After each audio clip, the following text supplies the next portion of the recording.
Here I am, battling my own problems. My wife betrayed me, which is why I got divorced. Nearly a year has passed after the divorce. I don't have any children, and my family is not close by. I tell you this because I have feelings for the wife of another man.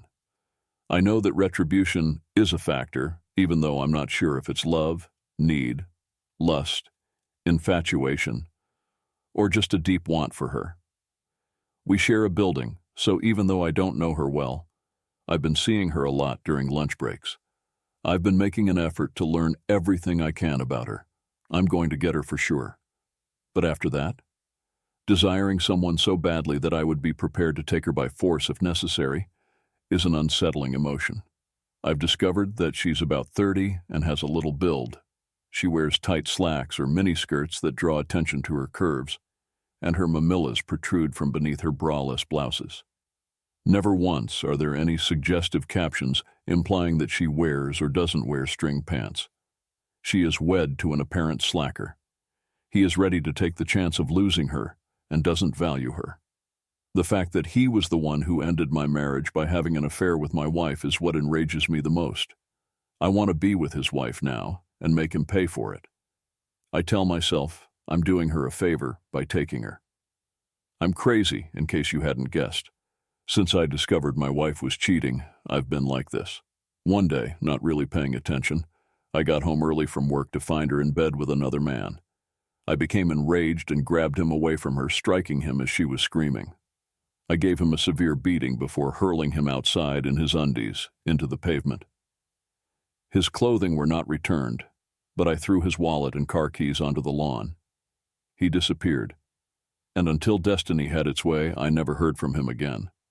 My wife was crying and hurriedly getting dressed when I came back into the bedroom. She was trying to defend herself, but I didn't want to hear it. I threatened to kill her if she didn't leave in an hour or else. As promised, I waited 2 hours before going home in the hopes that she would have left. I almost ignored the message she left, but I read it nonetheless. Rachel's message. Greetings, Kevin. I have to make a confession. I made a massive, terrible error. Jim is just an old-school acquaintance that I happened to run into, nothing more. Back in school, we had a romantic history, but that was it. You were aware that I had some experience when we got married. Jim was my first love, and seeing him at the mall brought back memories of our time together. At first, it was just an old friend get-together, but then he started making out with someone, and I started thinking back on the old days. We arrived at our home after he inquired about where I lived. I let my guard down, even though I should have known better. I showed him around the house after we were inside, and he gave me a hug and a kiss when we got to the bedroom. It seemed as if we were back in our teens, experiencing déjà vu. After that, things got really serious, and we got engaged physically. I'm sorry for hurting you, and I sincerely regret doing it. Would you just give me another chance? I swear to be a loving and faithful wife going forward. Kevin, you have my undying love. Regards, Rachel. The note hurt, all the more so now that I knew who had written it. I'm one of those people who believes that love can wane, but I did love my wife once. In my case, it vanished and was replaced by a need for retribution. I was resolved to have my revenge because revenge is something you feel obliged to seek, not something you desire. The following day, I filed a sick leave request to take care of our money. I closed most of our credit cards, leaving just 2 in my name for personal use, and changed our bank and savings accounts. I'm not ashamed to acknowledge that I'm tough. I blew up, telling Rachel's father everything that had transpired when he called to inquire about our problems. Rachel's younger sister Karen called 2 days later, but I cut her off when she began apologizing on Rachel's behalf. When she inquired about Rachel's possessions, I offered her 1 hour to gather them. I became agitated and replied angrily when Karen continued to list a few more things. Karen then inquired as to whether there were any more personal belongings, and I gave Rachel an hour to gather what she desired. Karen continued to list a few things, and I became enraged once more, snapping back. I hung up because I could hear Rachel talking on the phone in the background. Leaving Rachel with nothing, I called my lawyer and had him draft the divorce papers. Each of us had a personal vehicle, and we were renting the property. I simply kept the savings accounts aside from that. I told Rachel that I would only speak with Karen on my terms, and she didn't argue against the divorce. I was tough, damn it. Karen was more gorgeous than Rachel, and given her husband's weakness, certainly less experienced. In the midst of getting ready to leave the house, the divorce was completed. I told Karen over the phone that I was moving to a flat and didn't want to deal with moving her sister's stuff, so I offered her the chance to pick up some of her stuff. I made it plain that I would get rid of them if she didn't come get them. She quickly consented to attend that evening. Rachel was not invited, even though I had stated that she could come by herself or with her spouse. Karen claimed her spouse was busy and that she was alone when she arrived later. I knew he was probably scared, knowing what was in store for him. Karen was looking forward to seeing us when we entered the bedroom that held her sister's packed things.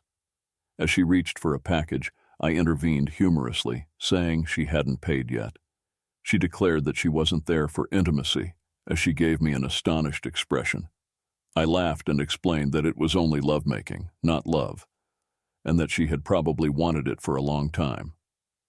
I went back to her after helping her load some boxes into her car and saw that she was agitated.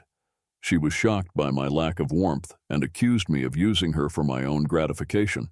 I answered forcefully, attributing my changing tone to her sister's conduct, equating her fate to her husband's. I told her that I detested cheating women and pushed her to leave, reminding her to tell her husband about her infidelity. Angrily, she took the remaining package and walked out. Even though she was enjoyable to be with in bed, I realized that my true motivation was to get revenge on her sister. Lovemaking could never be the same as love, but I was driven by a need for revenge. I understood that revenge would not cure my problems, but I was obsessed with getting it. Regardless of the morality of it, I was just forced to do it. I used to see this lovely woman on a daily basis. Her name was Carly. Sometimes there's an unexplained pull towards someone. I would frequently see her at the restaurant with her friends, one of which was Marka, a friend who knew about my divorce. I invited Marka to lunch one day while she was eating alone herself because I wanted to start a conversation. We kept up a casual connection while talking about general themes and family issues. She asked me how I was doing after my divorce. Although it was widely known that Rachel had cheated, nobody knew who her accomplice was. If somebody inquired, I would just brush them off and say I didn't know. Marka brought up Carly, the new employee who moved in with her husband Jim about a year ago. The reference to Jim touched a raw spot. Marcia gave me a weary look and asked if I was going to go after Carly. Knowing my reputation from the divorce, I told Marcia I was just interested in Carly and thought she looked interesting. I obtained further information about Jim to support my assumptions. I hated myself for it, but I was determined to seduce Carly once I was convinced. Carly and her husband were having lunch with a friend when they came in without warning. I had caught the same man with my wife. I resisted the temptation to confront him again, even though I was furious. I recognized him even if he didn't, and that made me even more determined to go after his wife. When I came across Carly by herself one day, I started a discussion and introduced myself as Marcia's friend to diffuse the situation. She gave me a warm response, and I joked that she would have to pay for herself if we shared a table. We had lunch together, and she told me about her husband's difficult beginnings in the community while laughing. I then told her how nice it was to meet her and gave her an open invitation to luncheons in the future. I was in a difficult situation. Carly drew me in, but my desire for vengeance against her husband kept me going. I struggled with mixed feelings, not knowing how to proceed. I was pulled to Carly every day despite my internal conflict, and I frequently caught her grinning at me. I jokingly said I was changing my lunch break, figuring I wouldn't see her again, but she changed hers, wanting to spend time with me. Our lunch dates became nearly every day, which made my feelings even more complicated. We were becoming closer, and I could feel my feelings for her rising. I finally plucked up the confidence one day to tell her how much I admired her and that she was one of the most beautiful and compassionate ladies I had ever met. However, I continued, I would ask her out if she weren't married. She was uneasy and replied, "But I am married, Kevin. Though my marriage isn't perfect, I would never betray my husband.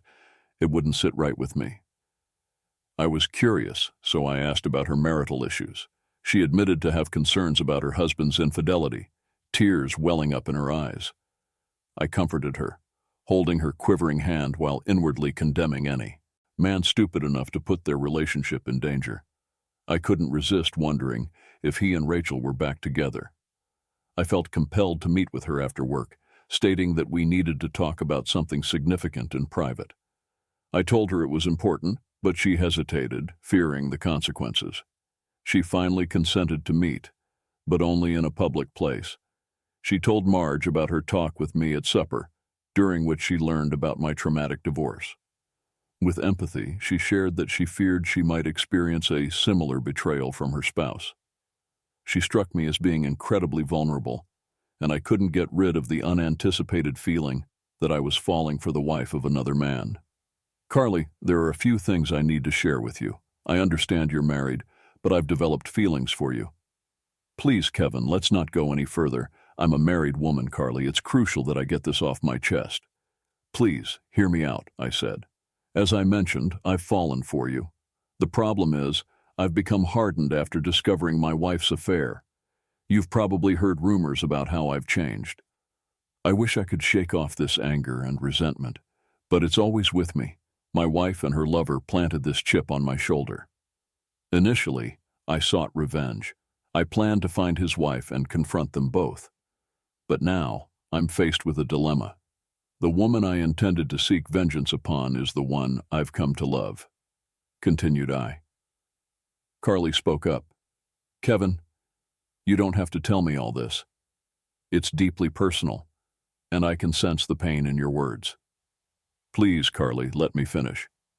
As I was saying, I had intended to exact revenge on my wife's lover by targeting his wife. Now I'm in love with the very person I planned to hurt," I begged. When Carly realized the man was her husband and she was the lady I loved, she covered her face in disbelief. Her cheeks were wet with tears. "Dear God, this is hard to believe. How can you be so sure? Were you planning to violate me as revenge against my husband?" She broke down. I extended my hand to console her, but she flinched back. "Please, please do not now," she begged. "I need time to process." I took the paper Rachel had left me from my pocket and gave it to Carly. "A year ago, I found the man in my bedroom. I attacked him and threw him out undressed. All I knew was his name was," I said. Somehow I had held on to it. She read it and cried. "For the past 6 months I've watched. You come to the restaurant for lunch day by day. I waited to see you. You were the only bright spot in my life, though I didn't even know you. Slowly, I began to fall for you. At the time, I didn't realize you were married. I refrained from approaching you because of my temper and my plans for revenge. Then one day, I asked Marge about you. Learning you were married made me feel awful. I wanted to get to know you better, but I didn't want to disrupt your Ma. Carly sat there, holding her hands together while tears streamed down her face. I found myself falling for you, Carrie, and I couldn't bring myself to damage the woman I love. But now I'm in deep turmoil. I want to hurt your husband without causing you pain. I also want to be physically engaged with you. It's been a long time since I've experienced that connection. This past year has been consumed by thoughts of revenge," I admitted. "I suspect your husband has reunited with Rachel, his childhood sweetheart, who is now divorced. How do you feel about me, Carrie? I need to understand so I can figure out what to do. I promise, regardless of your feelings for me, I won't cause you any injury. Not now. I know I come off as an idiot, a vengeful person, but there's another side to me that hasn't seen the light of day for a year now. I want to show you that side. Please, give me a chance to reveal that I can be kinder, more compassionate. Deep down, I believe you're the woman who can bring out that nicer side of me. Revenge is blocking his way. Help me, Carly. Help me get my revenge on your husband. Then, if you want, we could build a real, loving life together. Kevin, there's so lot to take in all at once. I have a lot of questions in my head. but as of right now, I have no answers. I'm not even sure what I feel about myself, or about you or my husband. Before I can provide you with any kind of response, I need some time to consider all you've told me. I want you to know that I'm not ignoring you or trying to evade the problem. I'd like to assist you. I'm not sure what to do, even though it seems like you're in a lot of pain. I walked Carrie to her car after a somewhat disconcerting dinner. Maybe this wasn't the right moment to tell her about my developing feelings for her, but I couldn't hold them in any longer. I just needed her to understand.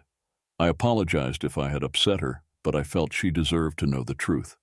I promised to do everything in my power to work through our issues together. I had not solved anything yet. In fact, I might have made things worse. Maybe telling her about her husband's background wasn't the best course of action. I couldn't possibly know what she was thinking, but I hoped that everything turned out okay for her. I was excited to see her again the following day for lunch because I needed to know what she was thinking and feeling.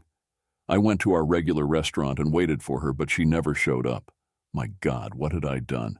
Had she confronted her husband? Had he tried to hurt her? If so, I vowed I would take action. Or maybe she took the other route and told him about me and my intentions. Her disappearance worried the living daylights out of me, and I was not sure if I should call or wait another day. It was hard to concentrate on my work, so I tried to divert my mind from thoughts of Carly. My phone rang when I got home, and it was Carrie. She seemed agitated and said, "Kevin, I need to see you. I realize I shouldn't have came over, but circumstances have changed. I must meet you tonight. I really, really must. Please allow me to drop by." "Oh, Carly, you had my whole attention. After not seeing you at lunch, today was difficult. Did you get wounded by the idiot? I promised to look after him if he did." "Sure, come on over immediately. I'm going to wait for you." The doorbell rang as I was hanging up. Who could it be? I opened the door to see Carly standing there grinning. "I needed to be sure you were honest about assisting me, so I followed you home. I was reassured that you were by your phone response. I apologize for the test, but I had to know." Upon seeing her, a wave of relief enveloped me, and I gave her a firm hug, finding solace in her company. "How come you skipped work today?" I inquired. "Last night I tried to sort things out in my head," she said in clarification. "My husband Jim arrived home later than normal, citing late hours at work. I made an effort to be loving, but he dismissed me by saying he was worn out. If a man rejected someone like Carly, I reasoned, he must have either gone insane or just fulfilled his cravings." Carly went on, "I waited for Jim to depart this morning before looking through the computer files in an attempt to find hints. Because I work with computers, I was able to locate a few files using the details you gave me. This is what I discovered," she said, offering to explain rather than making me go through a stack of documents. "First of all, I no longer love Jim," she murmured. "I guess I hate him now that I know what I did." I gave her a reassuring squeeze on the hands. "I'm not sure how I feel about you, but I won't tolerate being used, and that's one concern I have with you. Although a big part of me wants to protect you, there's also a part of me that thinks you might use me as a means of retaliation. I wish to put everything on pause for the time being. If you really care, you'll be kind and patient with us until we have a better understanding of our lives. How do you feel?" "That's all I ask for, a chance to prove myself," I grinned. "Please urge me to slow down if I start to rush because I really do care. Before we begin your investigation, may we kiss each other to mark our agreement?" "No, let's get started now," she smiled. My spouse did not apply for this job since he was transferred, as he had indicated. His first lie was that one. I assumed he wanted to return to his hometown. I loved him, so I consented. 11 months ago, he attended his class reunion. Due to a family engagement, I was unable to attend. Class reunions, he claimed, are typically dull. Actually, my spouse also attended a class reunion. She wanted to see her old pals. I was traveling for business. It never occurred to me until now. You do a decent job as a private eye. The emails they exchanged before and after the reunion are shown here. When you discovered them making love 4 months later, they were anticipating a meeting. Since they had been doing it for 4 months, it wasn't their first time. She told me it simply happened, which infuriated me.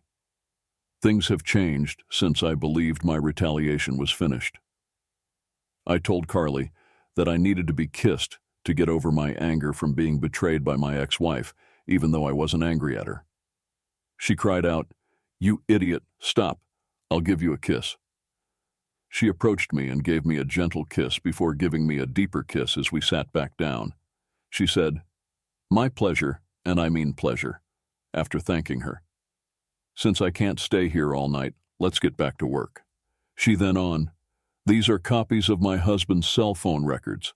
He called a number almost every day that belonged to my wife's maiden name, Rachel Miller." I was unaware that she owned a smartphone. When was it bought? My husband's phone records indicate that he was attacked by 2 goons named Kevin around 1 month prior. In other words, he had the phone before you apprehended them.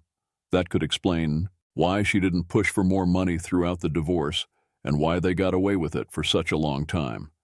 It's possible that some of this information leaked and didn't support her claims.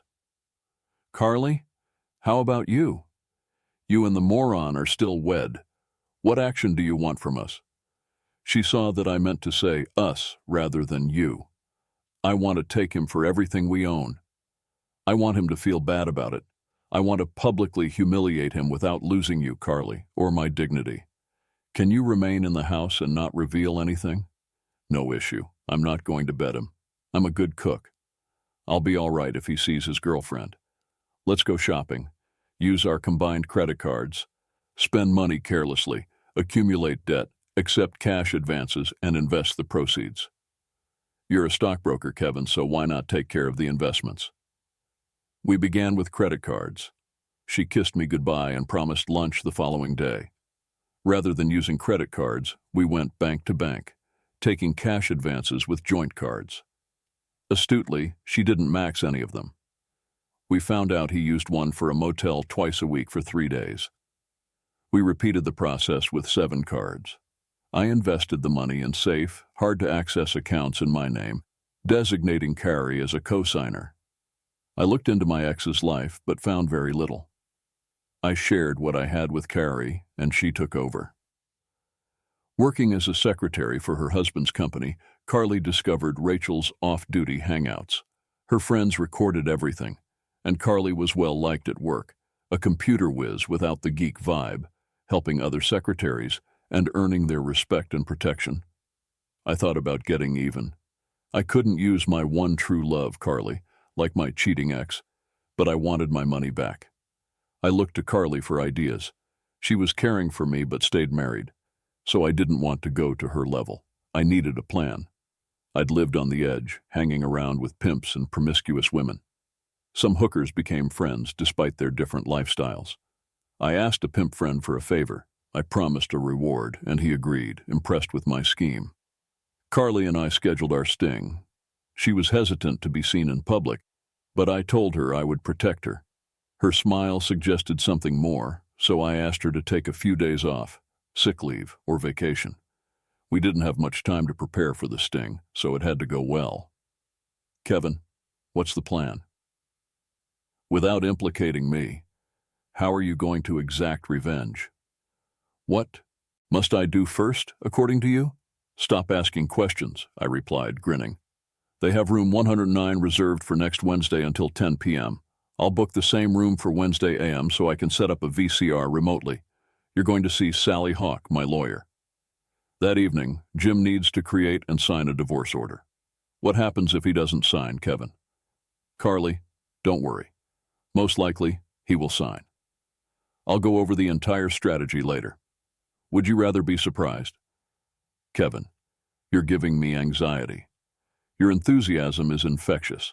All I want is you around me. Then hopefully, you will feel the same way about me as I do about you.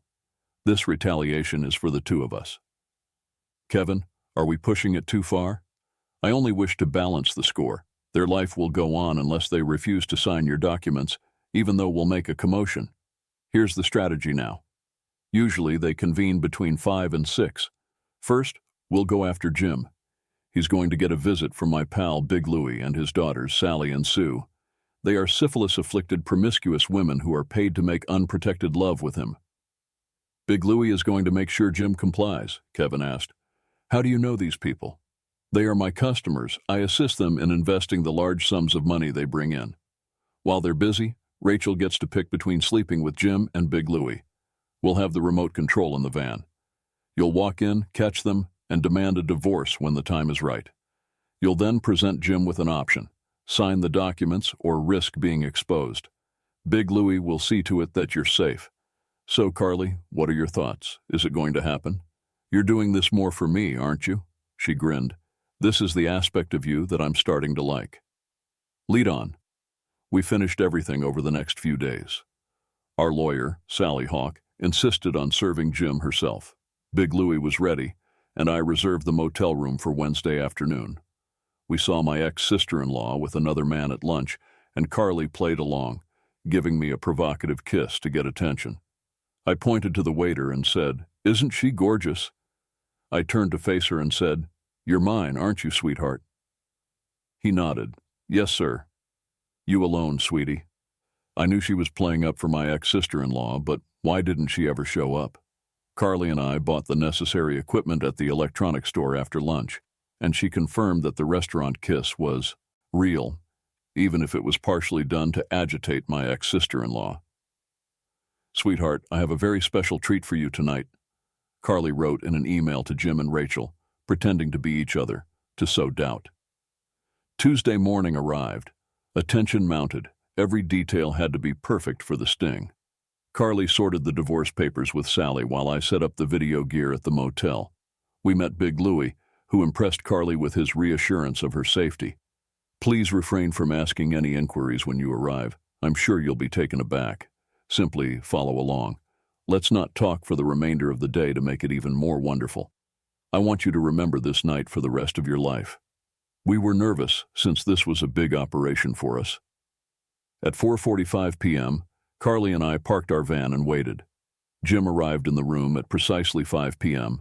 We saw Big Louie, Sally, and Sue approaching the room at 5:15 p.m. We turned on our cameras and waited for the action to start recording. We had 2 cameras, one inside the smoke alarm and the other above the lights. The pinhole camera's picture quality was amazing, and I made a mental note to get the cameras the following day. Big Louie started to knock, which made Carly and I tense. Jim opened the door and seemed surprised, so Louie explained their plan. Jim hesitated at first, but eventually complied. Sally and Sue, who were both attractive but also hookers, worked their magic on Jim, who looked nervous, but went along with it. Carly watched through our remote, feeling conflicted. She was sad that her husband of 5 years had chosen to betray her, but she was also relieved that her revenge had started. A knock sounded on the door, and Big Louie opened it to find Rachel standing there. He welcomed her inside, wondering what was happening. Rachel spotted her boyfriend, Jim, lying on the bed. Confusion clouded her thoughts as she entered the room, recalling Jim's email hinting at something special that night. Upon entering, Big Louie instructed Rachel to undress. Fear gripped her as she looked at the imposing figure of the large man commanding her. He assured her he wouldn't lay a hand on her. His presence was solely to protect the women. Sue urged Rachel to hurry and strip, reminding her they were short on time. Feeling unsure, Rachel began to undress, unaware that the cameras were capturing every moment, both audio and visual. Meanwhile, Jim and Rachel indulged in their desires. Afterward, Rachel came down from her euphoria, Sally began to dress. A knock interrupted outside. Sally Hawk, our lawyer, had arrived. After inquiring about the situation, she glanced at the monitor, witnessing Jim and Rachel engaging in their affair, exchanging their venereal disease. The promiscuous women, Sally and Sue, returned to their vehicle, having completed their task effectively. Big Louie remained vigilant outside, protecting Carly and Sally Hawk in case they needed assistance. Carly and Sally approached the door, with Carly being the first to enter. Furious, Carly unleashed a barrage of profanities upon Jim and Rachel, demanding a divorce immediately. Jim and Rachel, caught in the act, knew there was no way to justify their actions. Carly expressed her disappointment in Jim's betrayal and her determination to end the marriage. Then Sally Hawk walked in. "Jim, meet my lawyer, Sally Hawk. She'll go over the terms of the divorce." Jim and Rachel got out of bed and started getting dressed. Jim's arousal vanished at the sound of Carly's voice. He didn't get satisfaction, and they didn't shower, so the risk of venereal disease lingered. "I'm Sally Hawk, representing Carly. I want this process started tonight so I can get you out of my life ASAP, and you can be with your girlfriend.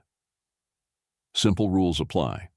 First, Carly must depart tonight and take everything she desires within the next 24 hours.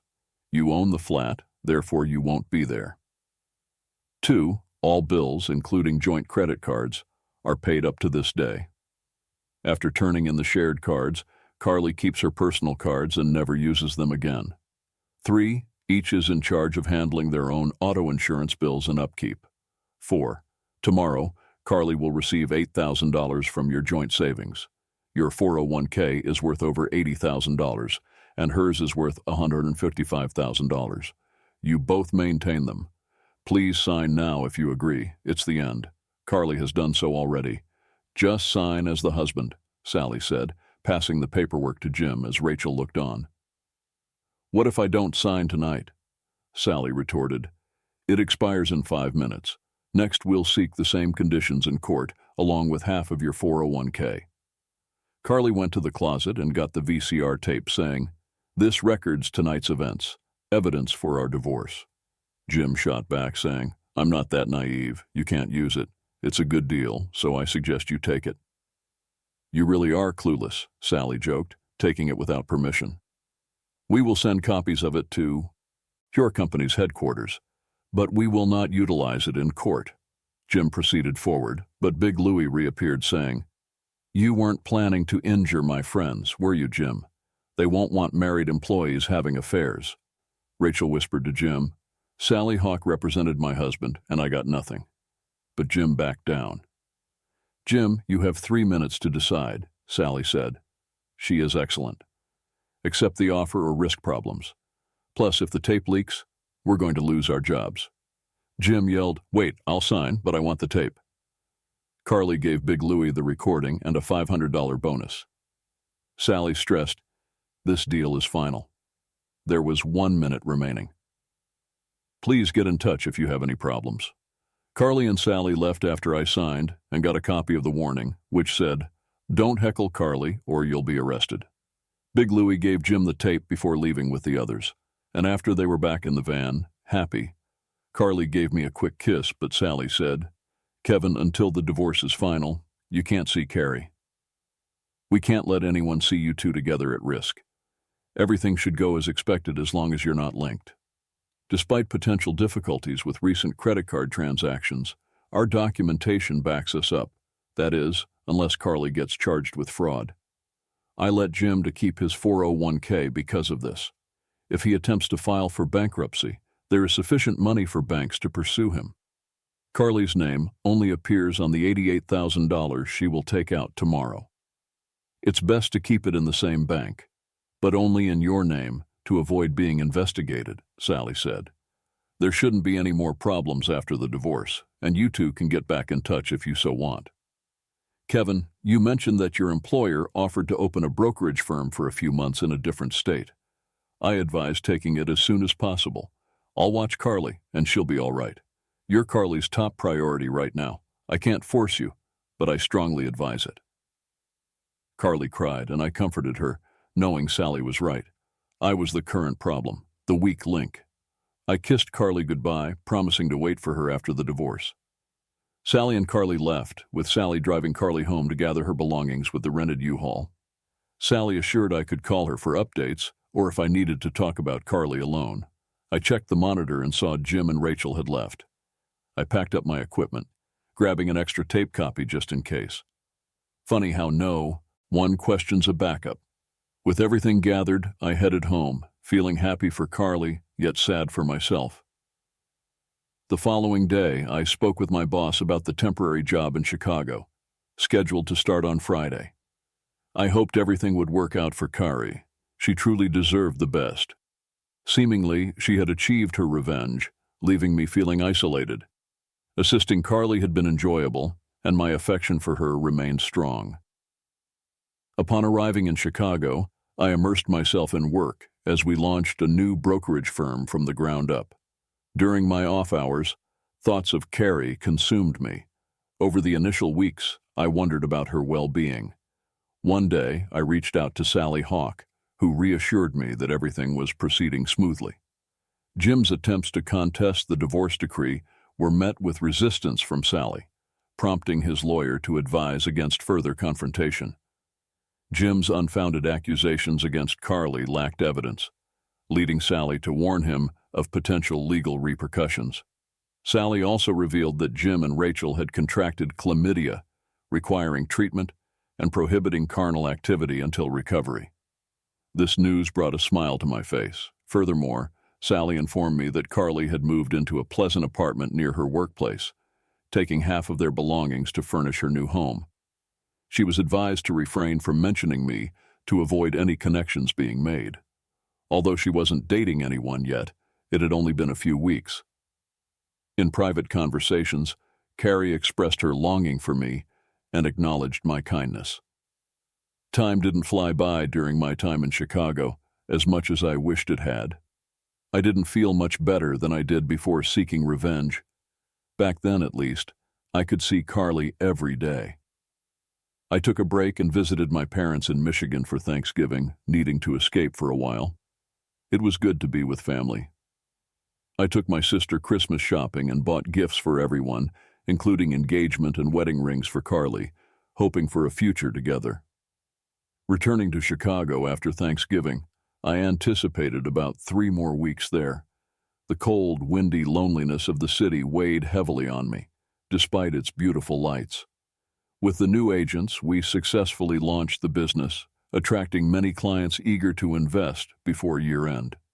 Back in Ohio, my boss praised our achievements, though I hoped my personal life would also improve. When I got back to my apartment 2 days before Christmas, I called Sally Hawk. She was happy to hear from me and asked how business was going. I asked about Carly and the status of the divorce, and Sally hesitated before revealing it was finalized 2 days earlier.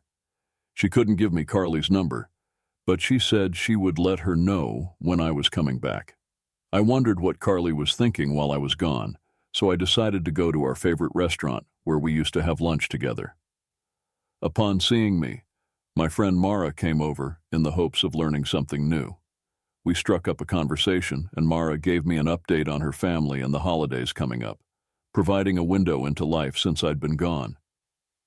I asked Mara if Carly was still employed by the company, and she replied that she was, but that it had ended abruptly. Mara noted that Carly was no longer as happy as before, refusing dates and concentrating on work. She felt bad for her, but thought Carly would have to work through this on her own. Despite this, everyone still loved Carly and hoped she would find a compatible partner because she deserved better than an infidelity. I asked Mara if Carly was at work that day, and she said that she was, but that she had left for the afternoon instead of having lunch because she had received a call an hour earlier. Carly wouldn't be back until the week after Christmas, so I wished Mara a Merry Christmas and asked her to give my regards to her family before I left for home, where I arrived to find nothing on the answering machine. Feeling a little depressed, I picked up the phone, thinking it was Carly, but when I heard it was just another telemarketer requesting money, I hung up. Since other agents might have updated my client files while I was away, I realized that Carly might not call me regarding her investments. Nevertheless, I called the office to check on Carly's accounts and got voicemail. Looking at the time, I saw that it was already 5:12 p.m., and since the offices would be closed until Monday due to the holidays, I found myself in the dark on a holiday weekend when every office was closed. I was frustrated and wondered if I had a chance with Carly, or if I'd low a knock on the door revealed Mary, my neighbor who had graciously collected my mail and tidied up my apartment while I was away. She was a kind older woman who cleaned apartments for extra income and often did mine twice a week. I was grateful for Sally's update and wished her a Merry Christmas. The phone rang, and I hurried to answer it. It was Sally, my lawyer, telling me she communicated my return to Carly and that the divorce was finalized. Jim's attempts to contest it failed, forcing him to a bright spot in the world. Mary's kindness was appreciated. Feeling peckish, I called the local pizza place for delivery, choosing to stay in for the evening. I ordered a pizza and asked them to stop by the grocery store to pick up a 12-pack of Miller Lite beer. Living in a smaller city had its perks, including hometown conveniences like this. Mary offered me my mail and offered a tray of homemade holiday cookies. I asked her to wait a moment as I had a gift for her too. Grateful, she thanked me and departed. I decided to turn on the TV to watch the newest news while I waited for my pizza to arrive. After 30 minutes, I heard the doorbell ring. Thinking it was the pizza delivery guy, I got up to get my food. When I opened the door, I saw Carly grinning widely. I started crying. I walked her into the living room and gave her a hug. She laughed and said, "Sorry to disappoint you, no pizza, just me." She was consoling as always. "I missed you, Carly, terribly missed you." "It's great to see you once more," I murmured. The doorbell rang again before she could reply. It was the pizza delivery guy with my order. I quickly paid him and went back to Carly, starving. "We've got pizza and beer," I said, holding them up. Carly grinned and said, "You're quite the character, you know." I could not even think straight now. I had everything planned to say. "After telling you a few things, let's savor the pizza while it's still hot. You detest cold pizza, I know. Okay, big guy, you were missed as well. I'm officially divorced now, by the way. I only learned today that you had returned. I felt that leaving a phone message would be too impersonal. Sally told me that you were returning, so I left work early. I went shopping to get you a kind of Christmas gift. Once we've eaten, you'll see it." "Let's get started," Carly said as I got out paper plates. "You treat me to supper not too often, so let's get started." When I asked her about the nature of the present, she said, "You'll see," with her endearing smile. After we finished our pizza and were properly satiated, Carly turned to me and said, "Are you ready for your kind of a present now? Now eat your pizza and pass me a beer." She laughed and we chatted about her work and how successful it was. I also shared some information about the agency we started, avoiding the problems that would eventually be resolved. With a smile, I answered, "Yes, exactly." "Where is it?" Presenting a tiny sack that looked like a lunch bag, Carly said, "I'll be right back," as she left the room. I took the ring I'd bought her out of a drawer and pocketed it without drawing attention. She yelled out to me from the bedroom, "Are you ready?" When she came back, she said, "I bought this kind of present for you today." I said, "I think so." "There's no cheating involved, as I'm no longer married," she replied, standing before me in a lacy red silk bra and matching knickers, a small red silk bow in her hair. "You can unwrap it if you'd like. We can go to the bedroom if you want your present, and you can open it there." Tears filled my eyes as the lady I had been longing for more than a year stood in front of me and resolutely offered herself. She ran into my arms as I embraced her warm, soft body, crying as she shouted, "Yes, I will marry you." I glanced at her and added, "On one condition." Taking the ring out of my pocket, I continued, "If you'll marry me." Indeed, indeed, indeed. How I have learned to love you, God.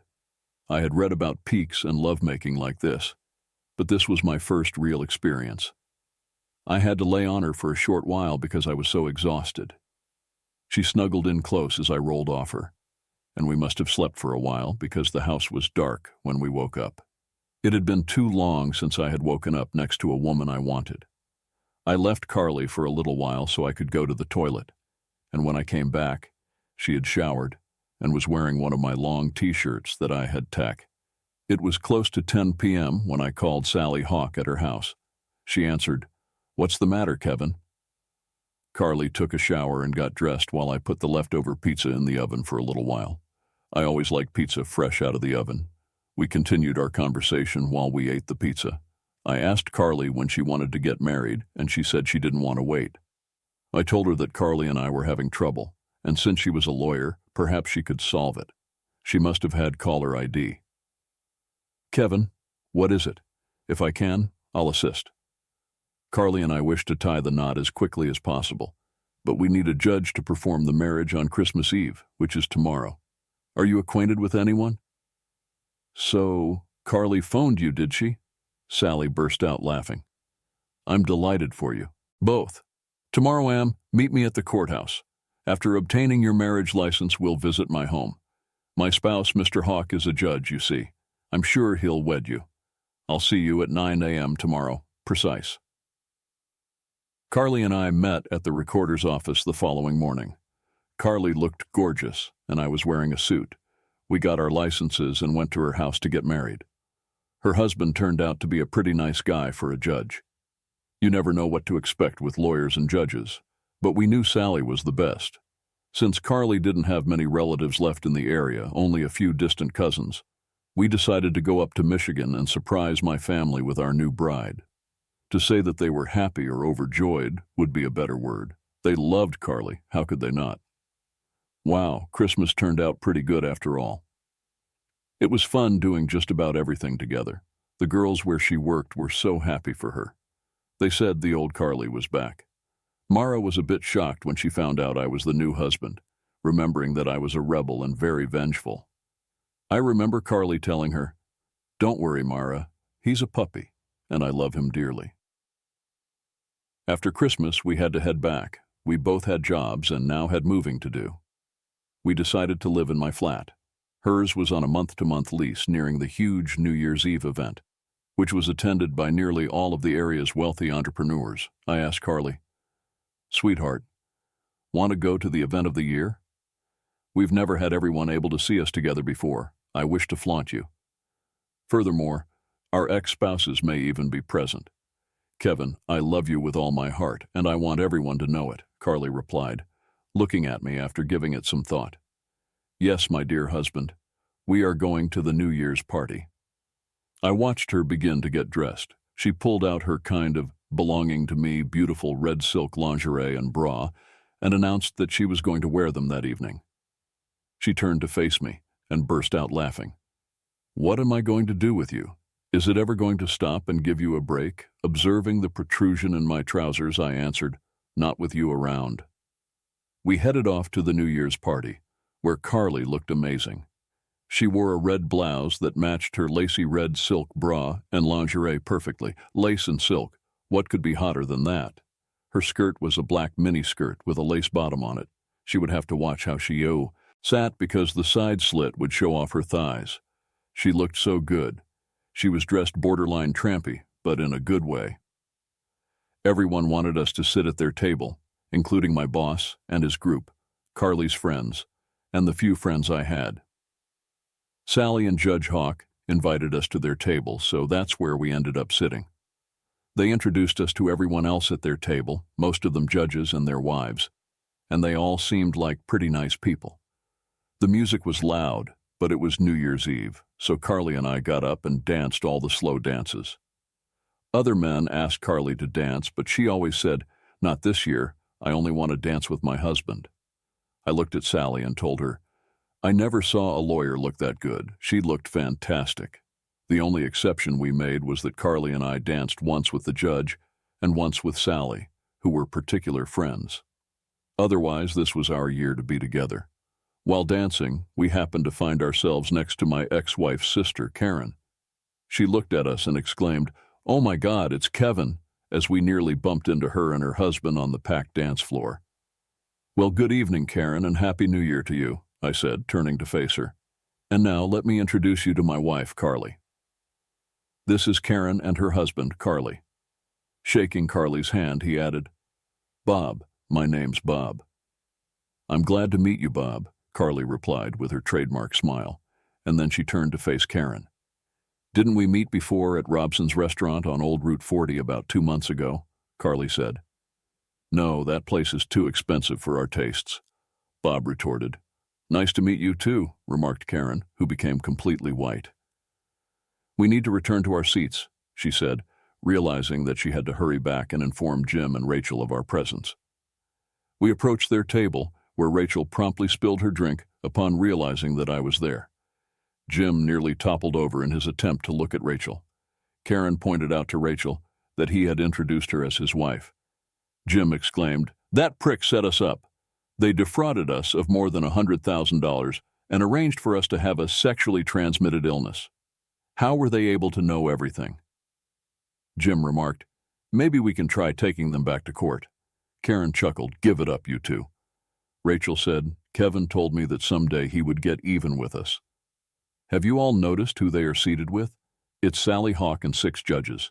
Jim, if that's not enough, he has the ability to kick you in the behind from now until tomorrow. Without a doubt, Kevin is all guy, and his wife appears to be all lady. They are a wonderful couple.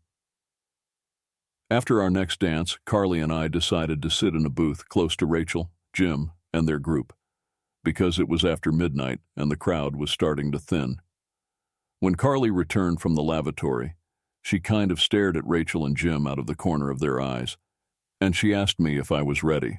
I looked at her and asked, "Ready for what, to go home, honey?" "No, Kevin. Are you prepared to get even?" As she slipped her lacy red silk lingerie into my breast pocket, kind of sticking up like a hanky. Then, in words loud enough for the other table to hear, she said, "Happy New Year, lover. Who said retaliation isn't pleasant? Cheers to a new year."